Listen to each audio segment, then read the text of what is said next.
Sanibona, phinde nginibingelele futhi namhlanje nangalesi sikhathi.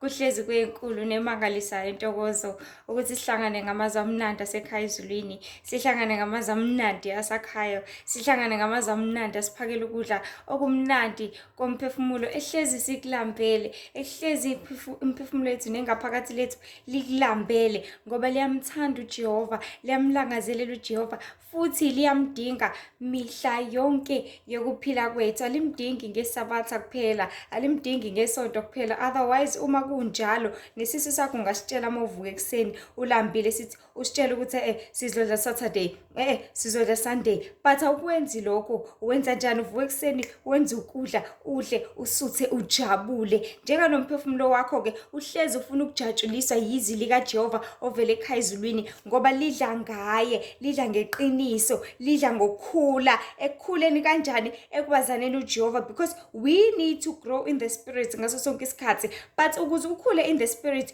you can only grow by understanding the Lord, by ukuphakelwa ukudla komphefumulo ngaso sonke isikhathi, because yonke into ephakelwayo it grows, ikhule. Why? Because iyondleka. Ize ithi nje enye ilo, I think it's eyaDarwin or eyaLamarck, I'm not sure. It's everything engasetshenziswa iyancipha ize iphele lapha emhlabeni, but for everything to survive it need to be used ngaso sonke isikhathi khona izokhula yande kanjalo. So same as your soul, same as your spirit person, uzodinga ukuthi ukhule ngani na?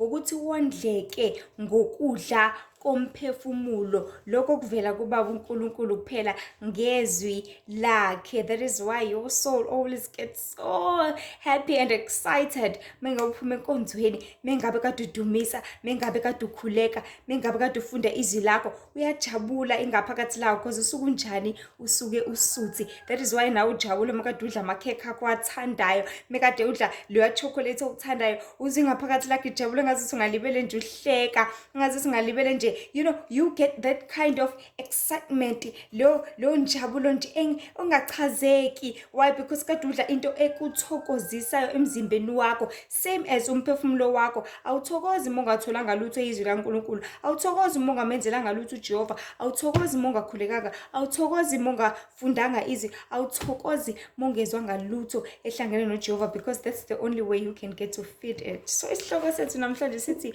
ukulalela kuhlezi kungukhiye, ukulalela kuhlezi kungukhiye. But abankulunkulu, we must understand, we must know ukuthi ngaso sonke isikhathi only those who listen get attention, only those who listen get to be fulfilled with everything abayidingayo. Lapho abalalelayo kuphela ibona futhi abagcina bekwazile ukuthi basizakale. That child elalelayo ekhaya mawuthi mntana mhlala la ekhaya ungayindawo, ungalinge wanyakaza, iyona ezosizakala ngokuthi isaveke to whatever ubungozi omngaphandle. Iyona ezogcina isizakala ukuze mayingahambanga umzali mhlaziphe wafika early, makuthi ihambe nokhiye umzali usezocasuka ayishaya athi ngithe ungahambi nje ngoba useze wabuya umzali osheshe wabuya kade khona into ade ikhohliwe la endlini, kodwa ngoba isuke yahamba yona umzali akasakwazi ukuthatha into yakhe le bekade ekhohliwe, mhlawumbe ekhohliwe imali yokugibela, useyaphuthuma uyatatazela uthi uyafika, hawu endlini sekhala ukhiye, hawu le ngane ngithe ingahambi, uzoshayela kona lokho ukuthi ngithe ingahambi.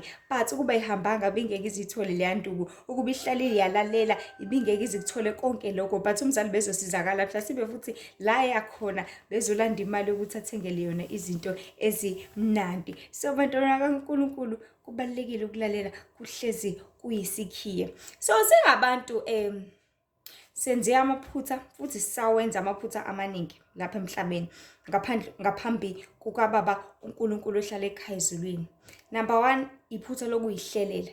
Singabantu we always think ukuthi yonke into relies ekuthenini wena uhlele kanjani, wena ucabanga kanjani, wena ufisani, wena ubona kanjani. You know, singabantu sinalezo zingqondo lezo ezihlezi zisituated to whatever you want ngesikhathi sakho, whatever you think ngalowo mzuzu, whatever you want to achieve ngendlela futhi yakho. Singa-understand ukuthi yazi ingqondo zethu zincane ngale ndlela eyisimanga, because engqondweni yakho ungacabanga ukuthi yazi ngifuna uqala ibhizinisi lokuthi only to find out ukuthi wena ngeke uzuba mmeli abantu, only to find out ukuthi wena ngeke uzukwazi ukuyenza lento. Ucabanga ukuthi mhlawumbe simple how about I sell noma ngidayise izinto ezongenza ngingene door to door. Well, uzokwazi ukwenza lokho, uzoqala vele ibhizinisi lakho, uthenge lezo zingubo lezo, ungene door to door. But mase abantu bengasakhokheli, ubone kahle ukuthi ngeke ngize ngimele lento, ngeke ngize ngikwazi mina, kanti abantu banje, kanti abantu baxhaphazana nje, benzani ilima, because lento iqale in your mind, engqondweni yakho. Wazihlelela wena ukuthi let me just do this, let me go to this course, angibe unesi, angibe iphoyisa. Uthi usungenile kuleya field, ubone ukuthi abantu kanti baxakana kanje, kanti abantu bayagula, kanti abantu baxhiphizeka amagazi kanje, athi umuntu ngeke ngize ngikwazi, kanti kumele ngiphiphe abantu number 2 wabo. Not for me. Baqale phansi benza izinto ezibhedayo le in those department. Why? Because it is their minds ezizicabangelile ukuthi azenze lokho. So singabantu sinengqondo ezincane in such a way that siyathanda ukuyihlelela izinto kanti sihlela wrongfully. That is why izinto eziningi zingaphasi, zingaphumeleli. Uqale lo business kodwa only after 3 months seliwile, because uzihlelele wena. Awudedelanga umdali wezulu nomhlaba wakuhlelela, awumdedelanga ukuthi umlalele, akutshengisa ukuthi wena une character kanje, udeserve ukwenza ukuthi wena une character ukuthi umuntu oyithulelayo. Ngone usebenze office la ungeke uze uhlushwe umuntu, la ungeke uze umele njalo uyakhuluma, njalo uyathetha. Wena ngeke uzukwazi ukuba uthisha because awukwazi ukukhuluma isikhathi eside. Wena ngeke uzukwazi ukuba ummeli because awuthanda uqhamba amanga. Ukustedela uNkulunkulu kube wena osihlelela, because uyasazi, he knows our characters and he knows the person and the people that we are. Number 2, ave silenze iphutha lokumhlelela uJehova. Uyamtshela uJehova usilalela, ngizokukhonza manje, ngeke ngikhonze manje, ngizofunda manje, ngeke ngikwenze. We always come to tell the Lord. Imagine you come to tell your father ukuthi baba, namhlanje ngeke ngize kugeza inyawo. Whether uyathanda ukuthi ugeze inyawo, whether ubuye emsebenzini, whether ngeke ngigeze inyawo namhlanje.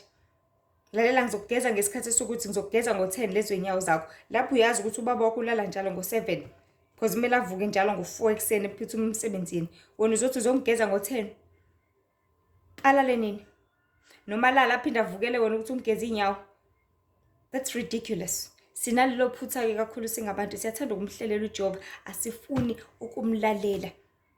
That is when it gets all dangerous, because sifuna ukumenzela ngokuthanda kwethu lokho kunjani okungamthabisi. Number 3, siyathanda ukumcabangela kuhle kwengane edinga iparish, ukuthi ngiyacabangela ukuthi idle iparish manje, idle ukuthi manje, ungakwenza ukuthi hayi suka lapho enze ungakanani kanti uNkulunkulu.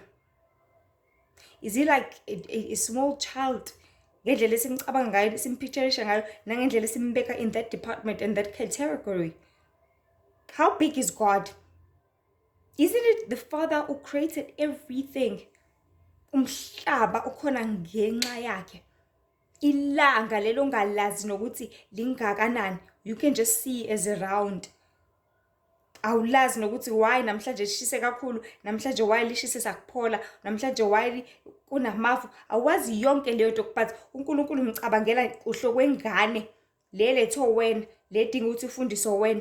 But kwa wena uvele kuJehova umdali wezulu nomhlaba, kwa wena usalindele yena ukuthi uzokuvusa yini kusasa. Yes, ngeke uzovuswe alarm lakho. Otherwise if sivuswa ama-alarm soka, sothatha into soyiseni lapha emoshwari, siyobona ukuthi azobavusa indaba abantu labana. Ngeke aza kwenze lokho. Kwa wena usadinga uJehova ukuthi Nkosi sicela ungiphe umsebenzi. Nkosi ngicela ungiphe umshado. Nkosi ngicela u1 no2 no3. Kwa wena usamcela, ngicela ungivuse nakusasa baba. Naku nginamaphupho baba, ngicela ungisize. But ukwazi ukumcabangela ukuthi Nkosi ngeke. Ngiyacabanga ukuthi yazi kuleli viki ngikhathele kakhulu, ngisebenza i-overtime, ngeke ngiye enkonzweni. Uyamcabangela. Kodwa kwa yona lo msebenzi uthole ngayo. So ngiyabona ukuthi ukungamboni kwethu uNkulunkulu zonke izinsuku yiko lokho kwenza ukuthi singamesabi futhi singamuthathi notice, ngoba kufana nento mungayazi, ungakaze wayibona, uyaye uyithathe kancane noma uyicabange ngengqondo yakho encane. Just like in a boxing, yabo makuzohlelwa kuzoba nje nempi thizeni, it's a battle with between 2 boxers. Well, uzoqala nje wena mhlawumbe ungakayiboni opponent yakho, qala uprepare, and uma uprepare vele uyajima uyazizwa manje ukuthi ya ngizowina, ngizomshaya lo muntu, ngiyamcabangela nje because mhlawumbe uzwe igama lakhe nje, uyigama nje elithatheka nje sakudlala ukuthi mhlawumbe Bruce Lee or something, ubona ukuthi mhlawumbe into encane lezo. Ngengqondo yakho wena, you have already pictured, you have already expected, you have already imagined ukuthi mhlasimpe ingane encane leyo, mhlasimpe umfishane, mhlasimpe mncane ngomzimba, mina ngithe kube sidlakela ngiyi-Hulk, mhlawumbe nje yena ukuthi nokuthi labo mhlawumbe bakho bazophenduka babe u-zero because none of those mhlawumbe are actually true. Uyicabange lento automatically, only when you see them ilapho kusa ngokunye iqale phansi ukuthi kade mude kanje kunami, kade unamandla kangaka, kade uyizidlakela. Kuhle kukaDavide esiyobona uGoliath ukuthi kanti mude kangaka, esembukela phezulu. Kwaba yitshe kuphela elikwazi ukuthi lifinyelele lapha ngalesi sihlelingi sakhe esishonisa le. I'm sure engqondweni yakho uDavide in as much as wayazi ukuthi uGoliath mkhulu, kodwa esesefika lapha sekumele enze ngempela umsebenzi, kwaba khona leyo nhlansi encane. Kwasho kona ukuthi akayithembile yena, futhi akathembile lelitshe, futhi akathembile le ndweba yakhe, lesihlelingi sakhe, akathembile futhi nesandla sakhe, but uthembe umdali wezulu nomhlaba. Naku-Israyeli I remember nje becela lapho ku-Exodus 18 or 19 becela ukuthi sicela umbone uJehova. Wena mase uhlezi usitshela ngalo Jehova lo, uJehova u1, u2 no3, sicela ukuthi simbone uNkulunkulu. Bengenakwazi nakuqonda ukuthi uJehova ngempela ungubani, nesiqinisekiso sokuthi ezingqondweni zabo, and I'm sure they already had something in mind. Ngoba singabantu sona ngokuthi yonke into siyayicabangela kanti izingqondo zethu zincane kakhulu, and bathi sebebona esefika ngempela uJehova sezizibonakalisa after leyo 3 days esebatshelile ukuthi abayihlambulula abantu, kwayikhane bebona kushintsha izulu manje kwaba mnyama emini, kwazamazama amafo, kwenzeka izinto ababengazazi, baqala bathuthumela, baqala basaba, kwayela bethi ngeke Mose, it's not. Wena khuluma noJehova, thina sesizozwa ngaye. Why? Because engqondweni zabo they already had i-thoughts ukuthi hayi mhlasimbe uJehova nje umuntu nje kuphela sombona, simbona sithi uwazi wamuhle, noma sibona ingelosi, sibona leya light nyana, leya mlilo nyana, leya nto nyana, bese sithi Nkosi uyesabeka, uyababazeka, ungcwele. Kwase sefika seveza amandla akhe, kwayikhane bekucaca ukuthi akayona lento ade siyicabanga, akayona lento ade siyitshela yona, akayena lo nkulunkulu lo esimbeka la kule level engazuthi yethu, because singabantu kumele sazi ukuthi thina sikwi-level ewu-zero. Yabo especially mose senyameni, mose umuntu ocabanga ngenyama uhlezi ucabangela ukudla, umsebenzi, you are at a very very very small level, you are a child, uyingane because izingqondo zethu zincane, zilimit. You're just like a 1 month child, ingane na 1 month, yazini lutho, iqondani lutho, ihlakaniphe kangakanani kangaka. We must know people ukuthi thina sinjengeintuthwane man, sinjengeintuthwane, uNkulunkulu sibuka nje. I remember nje once I had a dream lapho khona uNkulunkulu engisusa, and it's like ngangisemhlabeni, kwangazuthi uyangi-elevator, ngazuthi ngiyandiza, and then mangibukisa phansi umbuzo wathi ubonani, being confused kunjalo, ngisibuthongweni, angazi lutho. I was like angazi Nkosi kusho ukuthini, ngibonani? And ngangibona abantu bezulazula bengazuthi bayintuthwane. So the Lord was putting me in a certain point la khona engibonisa ukuthi ubonani, and it would be so much confusion ngengqondo yami yomntwana, ngengqondo yami yongazi, ngengqondo yomuntu, ngangaboni lutho. And I only realized kudala uNkulunkulu esekuchaza kahle leli phupho kudala, and sengi-understanda more spiritually ukuthi no man, uNkulunkulu kanti usibona njengezingane kangaka. Njengoba umkhulu umngaka unobona uthola lezigcwele ziyinqwaba phansi. That is how the Lord can see us. Because usibukela phezulu.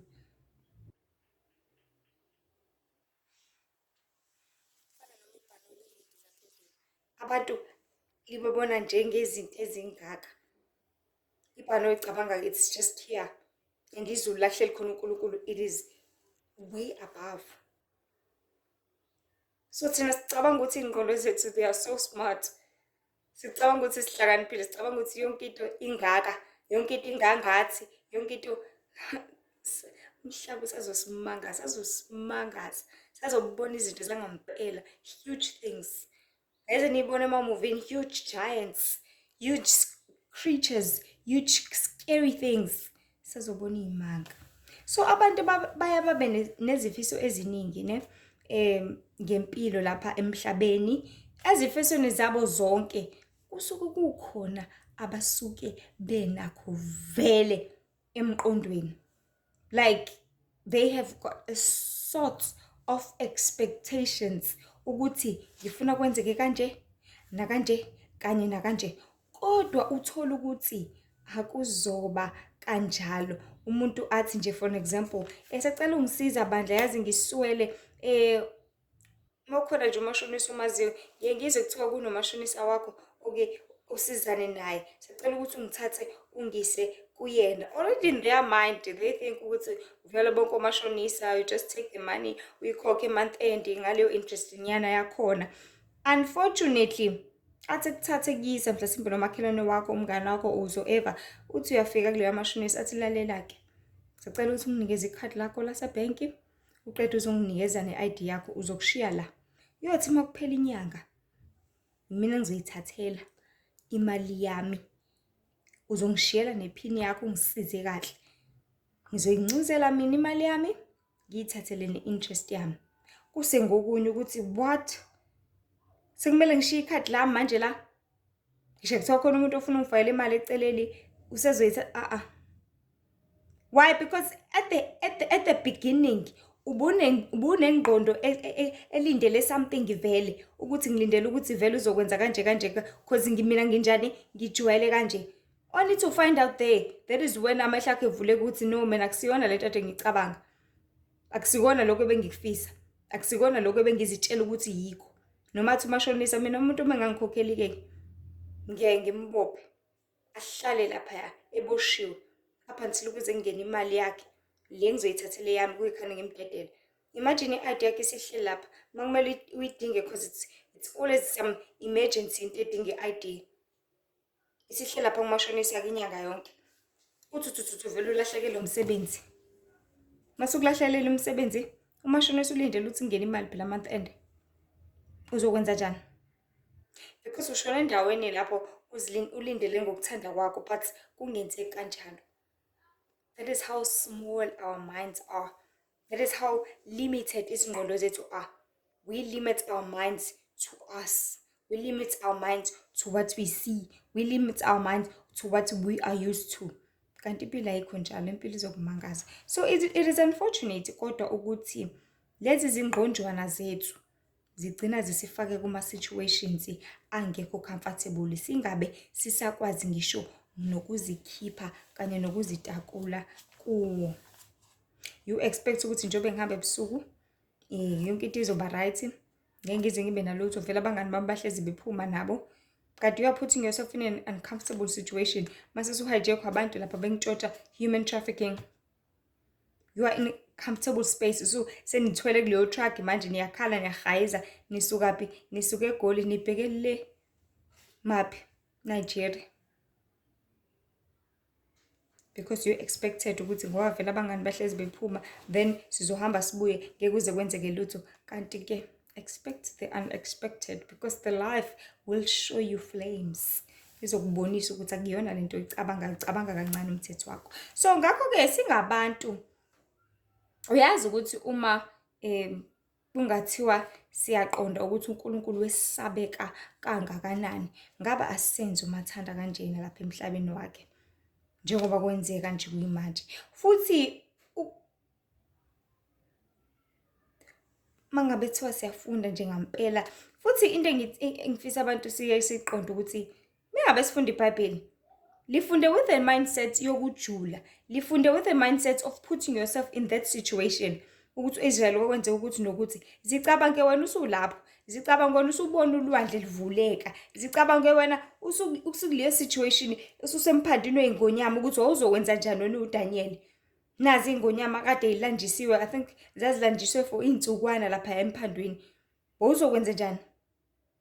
Zicabange wena ukwi-situation njengoJosefa bemdayisa abafowabo sesemgodini lapha. Wawuzokwenza njani? Just picture yourself. Uzifake wena ezicathulweni zalowo muntu. Ngaleyo ndlela, that is when you will understand ukuthi leya situation leyana, it was so hard.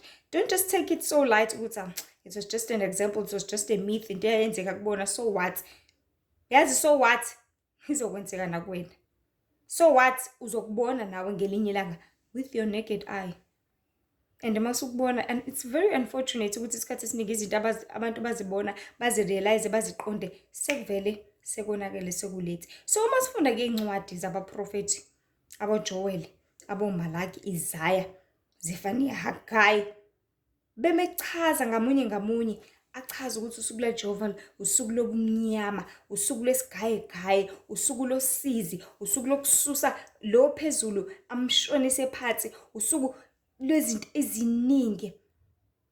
Read these chapters, read all these things with an imagination. Makuthiwa usuku lobumnyama, cabanga emhlabeni sekumnyama emini. Cabanga emhlabeni sekunesigayigayi, sekuyaliwa left and right and center. Njengoba usuke ubuka imovie yo Van Damme, kudutshulana yonke indawo dududududu. Imagine leyo nto leyo uthi uyenzeka live uyayibona. Because abantu they only realize things uma sizenzeka kubona. Kuyikhona usubuka ukuthi hawe makanti. Ha! You only understand into masenzeka kuwena mase sekubanjwa wena inkunzi. Laba bantu laba babizwa kuthiwa yini? Laba kuthiwa ufika kuthinte nje kuphela uthi usuyavula isikhwama sakho sekugcwele amaphepha. Imagine lento, because uyakuyithatha kancane mayisachaza umuntu uthi hayi bayikho leyo nto.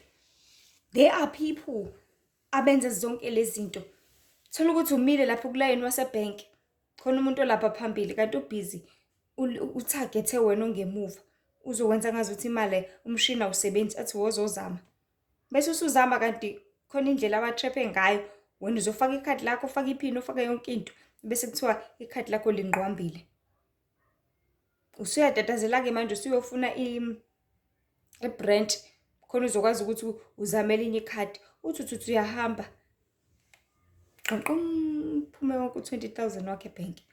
Yosisangana ikhandi. But lesi story mawuzosizwa kumuntu esixoxa, awusithathe serious. Uthi hayi vele babambane ukuthi only when it happens to you. Only when it happens to your situation usuplanile ukuthi yabona nje ngale bonus yami ngifuna ukuthenga osofa, ngifuna ukuthenga ukuthi ivele ihambe kanjalo leyo mali leyo. Uqala usangane ekhanda ungaze uquleke ngisho uquleka. Hambe yonke imali yakho. Because only when it happens to you, that is when into isisinka.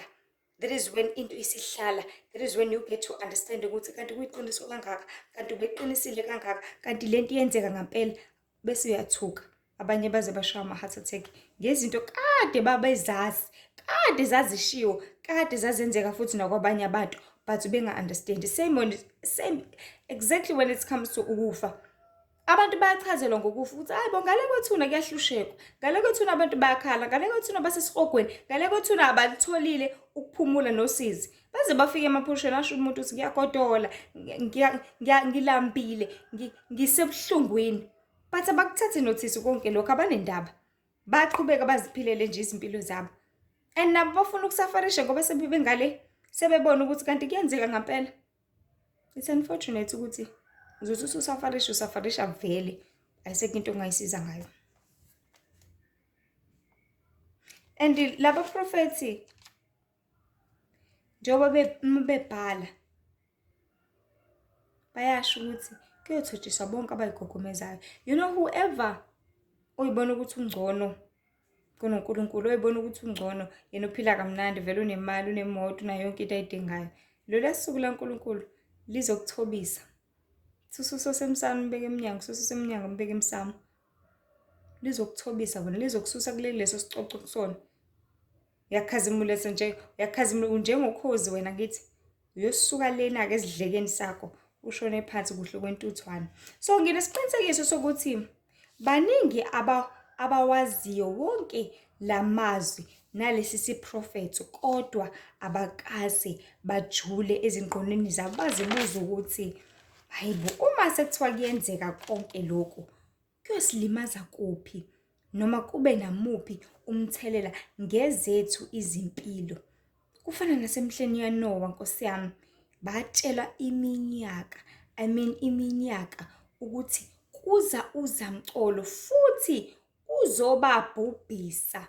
Kodwa ngenxa yokuthi babengakaze bayibone ngisho eyodwa imvula, ngisho elilodwa ithonsi ngaphambili, that is why bawathatha kancane amazwi esithunywa esasingubaba Noah. And ngalesa sikhathi I'm sure nginesiqinisekiso sokuthi babengaqondi futhi bengafuni ukwazi kabanzi ngokuthi ukubhubha kona kuyini nje ngempela. Kusho ukuthini ukubhubha? Kusho ukuthini? Yini lo sitshela yona? Akekho noyedwa oyimisela ukuthi enze i-research. Mhlasimpe babekhona benza abazama bahamba bongena emkhumbeni babuye bagive up bathi ayikho lento. Udlala ngathi lo. Because kwahlala isikhathi eside umkhumbuso wakhiwe, kodwa still uNkulunkulu esabanikeza ithuba abantu because wayengathanda ukubhubha ngisho yedwa. So namanje amakholwa amaningi bayamamukela uJesu, bayakhonza, bayangena ey'nkonzweni, but abanye baze badika ibala, abanye baze bahlale emakhaya, abanye baze bamshiye kanjani uNkulunkulu bathi ayikho lento, usenziwe ilima la, kudlalwa ngathi akho Jesu obuyayo, akho uNkulunkulu. Nakho namanje akabhutshwa, kwashiwo nini kuzobhubha umhlaba, kwashiwo ngo-2000 ngobani bani, sorry. Vaseline lo vele ushiye something white la. So babale zonke lezo zinto lezo ukuthi namanje akabhubhi, namanje akakenzeki lutho, senziwe ilima la, asiqhubekeni siy'philela iy'mpilo zethu. And the more you go back, suhlelelwe something vele ngempilo yakho.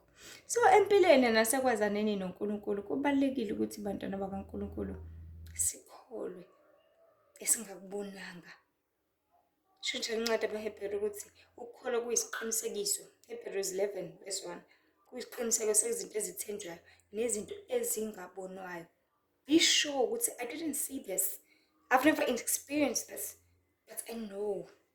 Yazi, like a child omncane, uyazi ukuthi angikaze ngiphumele ngaphandle. Ngisana 3 years, angikaze angikwazi ukuya ePinetown, angikwazi ukuzenzela ukuthi, but ngineshow malo kwangitshela kona ukuthi eminyango kunabantu bazongitshontsha ngempela. Be sure. Yes, awukabona enye ingane intshontshwa, awukabona kwenzeka ini nani nani, but be sure uyazi ukuthi eminyango ebusuku kunenono. Inono izongishaya, inono izongikweba, inono izongiciphiza, inono izongenza u-1 no-2 no-3.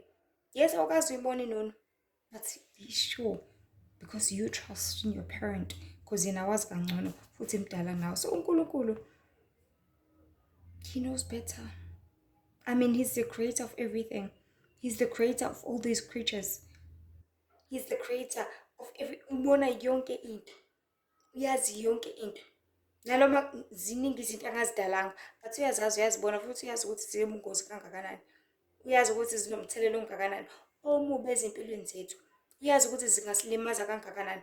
Uyazi ukuthi zingasidicilela kangakanani. Uyazi futhi ukuthi we can get to a point la khona silimala kangakanani only if we didn't listen to him, only if singamthembanga, singakholwanga izwi lakhe afike asitshela lona. So empilweni nasekwazana noNkulunkulu, it's important ukuthi sibelieve yonke into esitshela yona because ivela komkhulu kakhulu osidalile futhi owazi konke. uNkulunkulu uyazi futhi unegunya lokwenza nanoma yini lapha emhlabeni. Yabo manje mase kuthiwa uNkulunkulu uthi, yabo nina ingelosi ezo4 ezibambile abagumba amanye omhlaba, ngicela nisuke njengamanje. Umhlaba ungazamaza ngasuka amaplate kungenzeka imanga. uNkulunkulu mase kuthiwa uyathanda umhlaba engawuthi uthi ngubhekise phansi just for 2 days. Uthi ngubhekise phansi isikhashana nje sincane.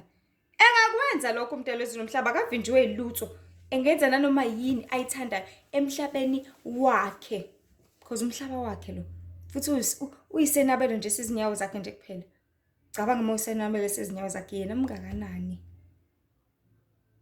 Engenza nanoma yini ayithandayo.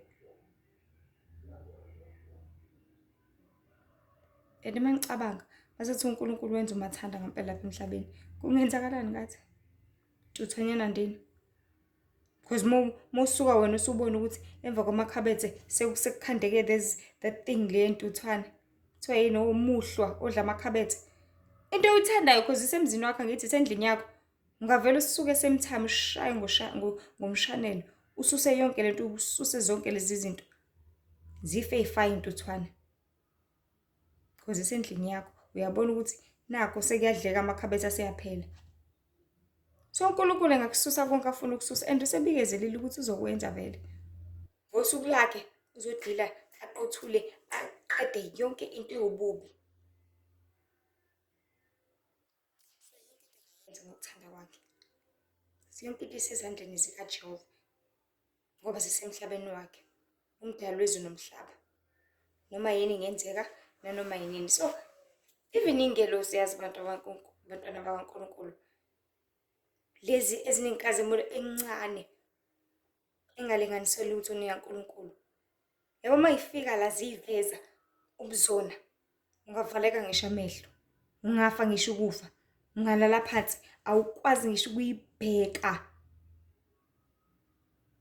Cabanga-ke ingelosi. Thina abantu kumele si-understand ukuthi amehlo ethu kunezinto ezingafanelekile. Because amehlo akho even ngisho kuthiwa i-light i-bright, yabo uma uzofaka iglobe le bright kakhulu, kuthiwa sondelwa ngamehlo akho, azofa amehlo akho, azolimala. Because kunezinto ezingasifanele. We are so limited with many things. You are so limited because even isikhumba sakho, your skin, mase kuthiwa usondeza njengamanje ikhandlela la, iskin sakho is so limited because singaburna, sishe siphele. You do not need so much light. You do not need so much heat. You are so limited. Uphansi kakhulu umuntu. So thina socabanga ukuthi uNkulunkulu nje ngathi ulingana nathi. Kumele senzele umathanda again because it's just a thing, because sikaze simbone as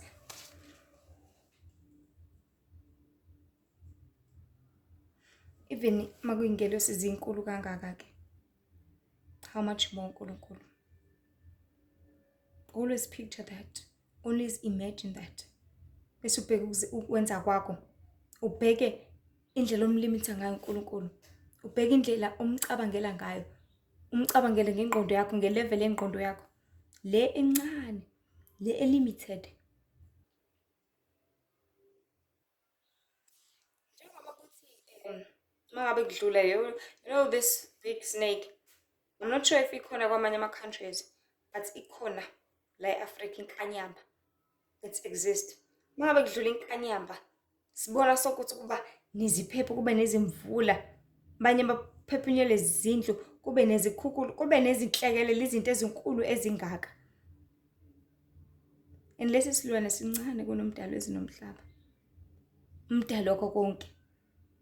So singabantu impela ngathi simthatha kancane kakhulu uNkulunkulu, simthatha kancane kakhulu uJehova, ngoba sisanenkinga yokukholwa ngokubona. The problem is ngokukholwa ngokubona ukuthi inkinga uzobona sekulate. Ufuna ukubona ngoba nakho ingane isizale ukuthi yakho ngampela yini. Ufuna ukubona ngoba inakho ifana nawe. Ufuna ukubona ngoba inayo leyo birthright, mhlawumbe unebala elimnyama. Wonke umuntu wakini uzalwe naleli bala elimnyama. Nawe ufuna ukubona ngayo ke lengane sizoba nalo ibala elimnyama. Wazi kahle ukuthi that lady iyabreakwa wena ubuvirgin bayo. Wazi kahle ukuthi ayikaze yalala nomunye umuntu. Ithanda wena, ihlezi up and down, cabanga wena, ufonela wena. Uzothi wena hayi ufuna ukubona mase sizaliwe. Kuzokwenzakalana mase sizaliwe? Kuzobe ikhani uqala phansi kuyatatazela ke manje usiyayibona naleli bala. Selikhona phela. Isikhona phela ingane. Usuqala phansi ke manje usiyatatazela, usufuna ingubo zokugqoka. And guess what? Umama uzokuduba. Ngiyasabe nandaba nawe because umenze umkhohlisi, umenza umqambi manga. You're gonna lose the relationship. Ngenxa nje ukuthi wena ukholwa ngokubona. ngingaphinda ingene indaba yakho. Seyimezwe uNkulunkulu-ke. Sifuna ukukhula ngoba sesimbona, right? Kade senzani all along lapha emhlabeni? Phela mafuna ukukhula ngokubonwa uzoqhubeka wenze njani uyidanasele? Uzoyiqhubekela ezonweni zakho, uyiqhubekele kunanoma yini oyithandayo because awukholwa ngithi. Awukholwa ukuthi ukhona ngempela uJehova, awukholwa ukuthi imiyalelo uyibekele ukuthi uyigcine uyenze. Awukholwa ukuthi isono uyasenyanya, you believe nothing. And izothi uma sefika kuyikhani ukuthi uyakholwa, ikhani ukuthi ufuna uqala phansi enkonzweni. Akasahlangene nawe uJehova. Time is over, time is done. Because umenza umkhohlisi, wamenza umqambe manga empilweni yakho. Wathi ayikho lento ubani usekwabona uNkulunkulu. Ayikho lento ubani othe thina sivela kuNkulunkulu. Mina ngivelela kokhokho bami. Mina ngivelela kubazali bami. Mina ngumapholoba ngive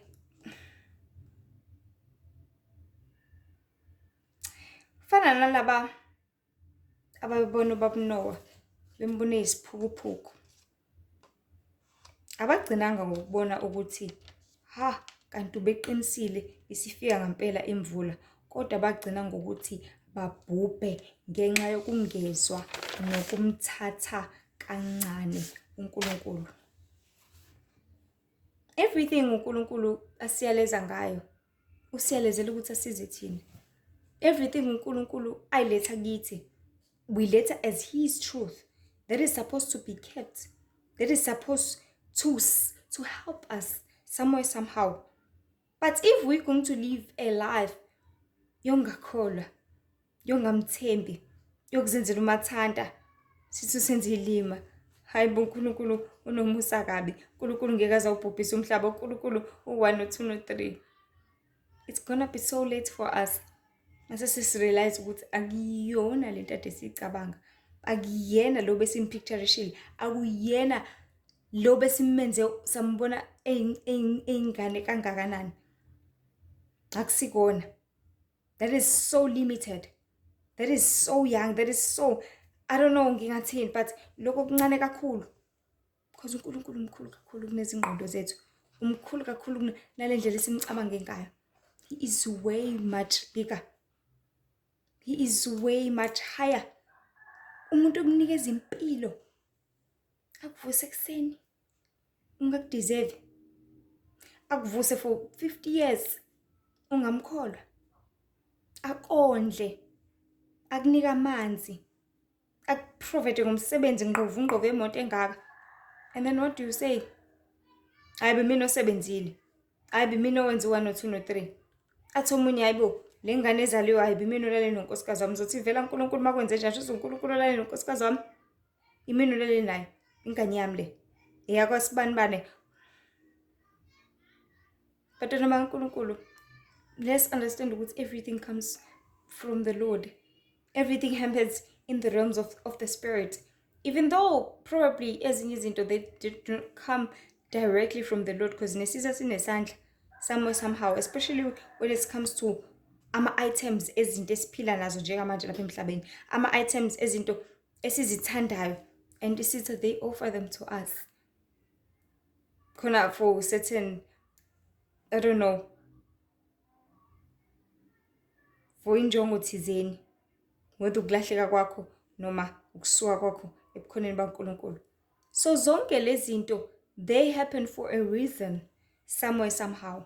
Another mistake esike siyenze, especially misunderstanding. This applies many to people abamsika uNkulunkulu, abamthandayo nabamlangazelelayo. Especially misunderstanding phakathi ukudifferentiate phakathi kokulalela nokuzila ukudla. Sizitshele ukuthi ngoba nakho sizilile, we are not supposed to listen to God. Yo mina ngikathele kabi ngizilile phela wara. Sizibone si on fire ngalendlela. Uzibone uvutha because uzilile ngithi. Usuvuthela ukuthi ungamlaleli uNkulunkulu. Usuvuthela ukuthi usungenza umathanda ngoba ngizilile nje. Angithi angidli. So ngayokohlala nomngephi, vele ngizofika ngadla. Ngayibukela noma efonini, vele ngidla. Vele uzongixolela uNkulunkulu, vele ngizilile. Vele ngizoyikhulekela lento, vele ngizoyibika kuyena, vele ngizilile. It's a huge mistake. Vele ngeke ngimlalele uNkulunkulu, vele ngizilile. It's like ubaba biza ingane ukuthi ayithume yona ingafuni ithethe ngokuthi ngilambile nje. Why ubaba kumele athume mina ngibe ngilambe kangaka?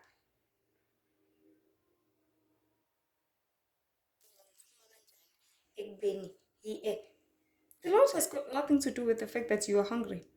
He's got nothing to do with the fact that wena uyekile ukudla ipharishi ekuseni, wayeka ukudla nasemini. But udinga usizo lwakho ngalesikhathi adinga ngalo. Udinga ukuthi umlalele ngalesikhathi adinga ukuthi umlalele ngaso. Udinga ukuthi umthobele ngalesikhathi adinga ukuthi umthobele ngaso. And ngeke azabe uNkulunkulu ononya ngaleyo ndlela lokuthi uvele uthi ungalambile ebese kuthuma in a distance of 5 kilometers uzowalka ngenyawo. Like we think uNkulunkulu is that cruel.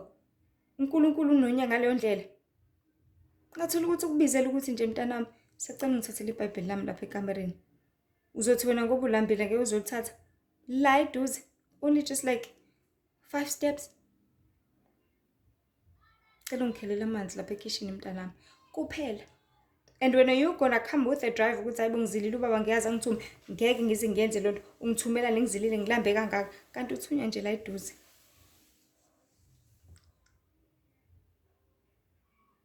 Asiqondeni ukuthi ukulalela kuyohlezi kuyisikhiye. Ngoba iyona into ethabisa ubaba ohlala ekhaya, akukho okunye. Ayikho into ethabisa. The Lord will always remind us this. Fana nawe uthisha esikoleni, umzali ekhaya, umphathi emsebenzini. Ayikho into ekujabulisa njengokuthi abasebenzi bakulalele benze lento okuyishilo.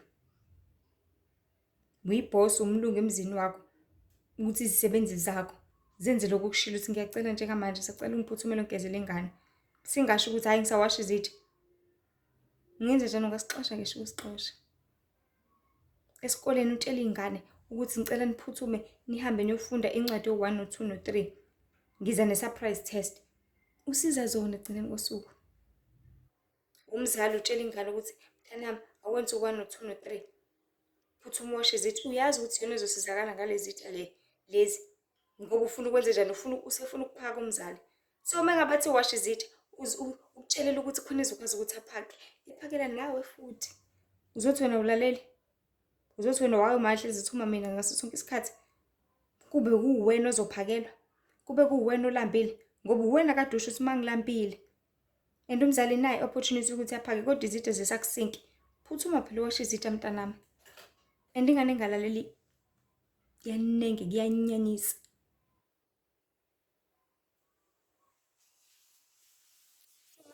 Phathi ukulalela, ukuthobela kanye nokumesaba ubaba ohlala ekhaya ezulwini.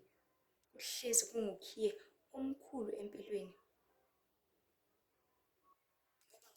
Kwakho akwenzeki ukumthokozisa uJehova umenzi wezulu nomhlaba.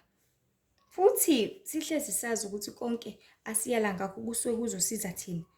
Because mind you, ithina silapha emhlabeni. Ithina sidinga ukuvuswa every day. Ithina sidinga lemsebenzi. Ithina sidinga le mali. Ithina sidinga lemshado, sidinga lezi ingane. So manje uthi uNkulunkulu lalela yazi ziphathe kahle. Usheshe uyiphathe kahle usamncane. Khona uzothi mosusuna 23. Lelo soka lelo engizokunikeza lona. Lizobona uzosheshe uthatheke kulona ngenxa yokuthi usayintombi. And lizothatha nje for as less and or maximum time ngawo 6 months. Sikulobola sihambisa zonke izinto kini because siphuthuma ukuthi ube la ebukhoneni baso. Because sikuthandile futhi usayigugu usayintombi. But wena mazospenda umoshe impilo yakho samncane uthole lezi ngane ezo3. Ngeke sakhokhela imali le ebephelele lezi inkomo ezo11 bezokhokhwa. Ngeke futhi sakushada same time. But nazo sofuna uzothola lawo benefits because uyakhipha wena ngama benefits akho ngithi uyalikhipha igugu lakho usheshe ulishelelise usheshe ulisaphaze isinoma kanjani nanoma ikephi. And ngokukhipha kwakho lelo gugu lakho guess what? Akekho sizoba nendaba ukuthi akukhokhele. So ukhokhela into ade ichothoza abantu abo4 unengane ezo4. Why mina I have to come and pay for it? Nama ngithole mahhala phela. Why did they deserve it so much for free? I mean, I have to come and pay 30,000 for it. Never. And ukulalela kusiza thina in such a way that ngisho kuthiwa uNkulunkulu siyalezi ngane ngasiphi isikhathi kusuke kuyithi sobhenefitha kulokho because mengabe umzali ezothi ngicela ugijime esitolo ngiyazi ukuthi sekuntambama, ngiyazi ukuthi sekulate, ngiyazi ukuthi sekushaya u-5, but methi gijima uyothenga lo shukela uyazi ukuthi ekuseni wena ozodinga etiyeni because uphuza itiye njalo before esikoleni, uyazi ukuthi wena uzodinga eparishini because udla iparishi njalo before esikoleni, uyazi ukuthi wena uzodinga kuleyo cereal abanye bafaka ushukela kuma-cornflakes kuma-whatever cereal oyidlayo because uhlezi udla yona before uye esikoleni. Uyazi ukuthi yena ubuya kulate emsebenzini uzophinda udike futhi uma usubuya esikoleni usudla itiye nesinkwa, usudla whatever uzobuyidla le edinga ushukela. So uzothini wena? Ngeke mase kulethi mase kukuthi nokuthi who needs this sugar at the end of the day? In as much as umzali udinga for whatsoever naye izidingo zakhe, but wena udinga kakhulu. So wena uzonqaba ukuthi uyofuna ngesikhathi umele ngabe ufuna ngaso. Ubani ozolimala? Ubani ozokhala ekugcineni bese udinga lo shukela ngoba unqabile ukuthenga ngoba kodwa uyawudinga. So uNkulunkulu konke asiyala ngakho izinto esiyidingayo mekuyalethi phenduka ngoba umbuso wezulu ususondele. Phenduka usuku lweJehova liyeza. Phenduka usuku lesigayigayi luyeza. Don't picture it as oh usuku lesigayigayi so what? Do your research. Think about it. Imagine it. Dig deep. Look at these movies. Picture things ezenzeka ema-movie sezenzeka live. Picture things ezenzeka ema-movie usuyibona live.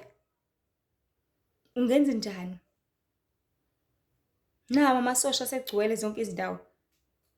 Abantu babemangala ngeCovid. Uthi hamba nabo bayakujikisa. Uzwe ngabantu kuthiwa ayakuhambeka endaweni yokuthi ufuna ukuyobona ngenkani. Mase sekwenzeka izinto ezibhedayo laphayana usuziseyithusa useyimangaza. Kodwa kade wazi kade utsheliwe ukuthi ungaphumi ngempela because kuyafiwa kukonakele lapha eminyango. And we are going to come at a time la khona kuzobe sekwenzeke izinto eziwesi lapha emhlabeni. New world order, beast system. Kuzokwenzeka izinto esingazilindele. Futhi izinto esingazisikazi sicabanga ukuthi zingenzeka kulomhlaba kaJehova. Izinto esingakazi sicabanga ukuthi singayibona ngalamehlo ethu because thina izingqondo zethu izingqondo zobuntwana. Izingqondo ezingazilutho, izingqondo ezicabanga very limited, very less. But izinto mase sizibona sezenzakala ngempela ukuthi ha kade baqinisile. Bona sekulethi.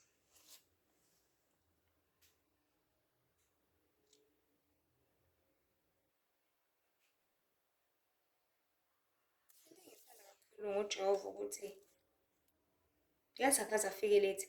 Yesu umzali wakhe ngakuthuma late ebusuku esebona ukuthi awu mawushukela uyadingeka ekuseni nani. But when it comes to umdlalo wezinomhlaba, he will never tell you late. But he's always an early comer. Umoya Ngcwele is always an early comer. Naba kade babikezela uJoel ngosuku laJehova. Kodwa likafiki namhlanje. Plus minus 2000 years. Kwadlula. But namhlanje abanga uthando lungaka lweJehova. Ekutshela into isakude ungakayimagine. NoTimotheo basho ukuthi ekhathini sokugcina kuzoba khona abadukisi bekhathi sokugcina. Ikhani sibabona manje. Wabhala nini uTimotheo? Kudala. Yena abaprofeti ngiphathi ke yabo. Babhala ngakafika ngisho uJesu lapha emhlabeni. Hambe nini uJesu kudala.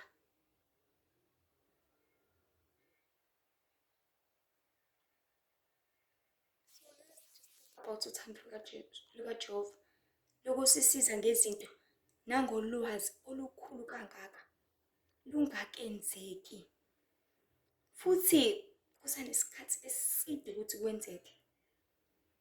People uJehova uyasithanda, uyasibekezelela, uyasilangazelela. But thina senzani ngaloko asitshela ngakho? Are we listening? Usikuthatha kancane. Usikuthatha njengento nje. Ngenxa yokuthi izingqondo zethu vele they are so limited zila.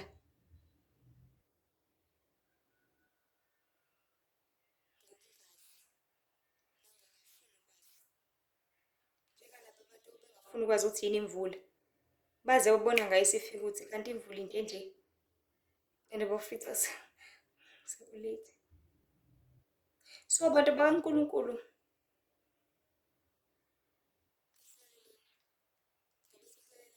thina ekugcineni usinikeze isikhiye sokungena embusweni wezulu. Kodwa uma sikuthatha kancane ubaba asitshela kona just because sikuzwa ngabantu abadelelekile. Yes, this is a very important thing. Ukuthi ngoba into ngizwe ngosibanibani. Sikuzwa ngabantu abadelelekile. Sikuzwa ngabantu abangadumile. Sikuzwa ngabantu abangaziwa. Futhi sikuzwa ngabantu especially abangenamali. So many will expect, because abantu abaningi ba-expect ukuthi hayi ukuze siyikole kancane lento kumele sizwe ngosibanibani, kumele sizwe ngomfundisi othize, kumele sizwe ngalo because unemali, because udumile uyaziwa lo. Masingayizwanga ngaye siza ngani? The problem is uzoyisola. Ngoba nanku into uyizwanga ngeclass rapper, uyizwe ngalo uyamfundi lo kade yobuza kuthisha. Hayi senzile iclass rapper akasitsheli lutho. Uprincipal akakasho lutho because nize ngothisha. Bese nizothatha kancane lolo lwazi lolo. Kanti lusavela kwisource.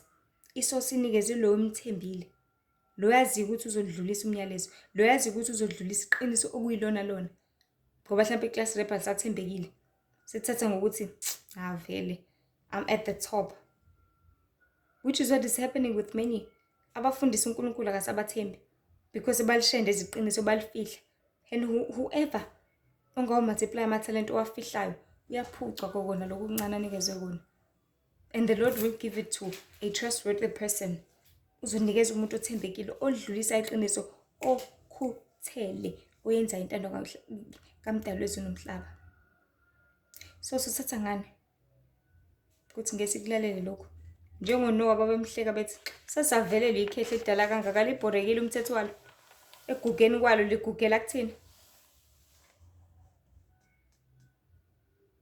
Ngoba abantu abanezingqondo ezilimited ngalendlela eyisimanga. Izingqondo ezingafuni futhi ukucabanga. Sorry. But unfortunately uwena ozolimala ekugcineni. Unfortunately uwena ozobe usukhala Noah sivulele. Awusekho ukhiye. Hlulekile ukuphatha ukhiye ngokulalela nangokwenza obutshelwa kona. Because the most important thing ukulalela ukwenza. Listen and do. Listen and do. You can't just listen ebese uthi uzwile kodwa ungenzi. Kuzobonakala ngokwenza kwakho ukuthi ulalelile ngaphela uzwile yazi. Uzwile ukuthi ngithe akabeke irest nali ngiyalibona liyaqapha. Uzwile ukuthi ngithe akakuclean endlini nangu ngumbona usebamba umshalelo waqhawaqa. Uzwile. But ungalalelanga ungezwanga uzoyirelaxela. Uzozenzela umathanda. Which is what is happening njengamanje. People do not listen. And uyabona ngesikade sekulate ukuthi yazi babeqinisile. Yazi babengadlali ngathi sekulate. Usungale kwethu usukhala. Uzothi inkosi ngiyacela ukubuyela emhlabeni. Ngiyacela sengizokwenza kancane kuzothi abantu. You had your time. Njengalesa sicebe lesiyana. Bese sithi ngicela noma nithumele kubafowethu. Luka 16:22. Ngiyacela nithumele kubafowethu ukuze bengezi la babatshela kahle ukuthi kube khona abaprofeti, bekhona oMose beshumela ivangeli bangezwa. Ngicabanga bazozwa kanjani? Because nakwayinawe boyiphilela umatasa utamasa lapha emhlabeni. Iqiniso lalikhona. Kodwa ungafuni ukukholwa, ungafuni ukwenza intando kaNkulunkulu. Njengamanje uthola ukufanele. Ngisho kuthatha sihayiza kangana sibhuquze phansi sicele inani kwangasayifanele. So abantwana baNkulunkulu umyalezo nje omncane. Bese sazi ukuthi ukulalela uhlezi ukhiye. kuwena ukuthi uyakuphatha lokhiye. Ugcina khona uyongenisa embusweni wezulu ngelinye ilanga ngokuthi ulalele wenze intando kaNkulunkulu. Noma uyawuthatha lokhiye uyawulahla. Kodwa konke kuwena. Ungahambi ngomqondo wakho omfishane. Nangokumcabangela uNkulunkulu, nangokumplanela. Ngoba lokho akusoze kwaphumelela. Kodwa kwaNkulunkulu okungaphezulu, ngoba yena umhlaba ungowakhe, umhlaba uyisenabelo sey'nyawo zakhe, umhlaba ubuswa wuye, umhlaba uzwa ngaye. Yabo njengoba umlomo wakhe wathi akube khona ilanga laba khona. Ngomlomo wakhe wathi akube khona ukukhanya kwaba khona. Ngomlomo wakhe wathi akuhlukane uvele umhlabathi owomileyo kwaba khona. Uyini-ke wena uthathe wabekwa nje? Ngitshela uhlakaniphile. You are smart ngalutho. So nje ukulalela kohlezi kungukhiye. Bese nje ibe nani nibusise. Ningakhohlwa ukuthi uNkulunkulu uyasizonda isono, uNkulunkulu uyabuthanda ubungcwele. Cela nidlulise nje le myalezo nakho abanye bathole ukusizakala nokuphulukiswa ukuze umsebenzi kaNkulunkulu uzokwazi ukuthi usize abaningi. Eminye kwesamavidiyo khona ku-TikTok, YouTube, yes, Instagram and Facebook. Khona ithi yabonga mzobelo. Nkosi mina nibusise kakhulu. Amen.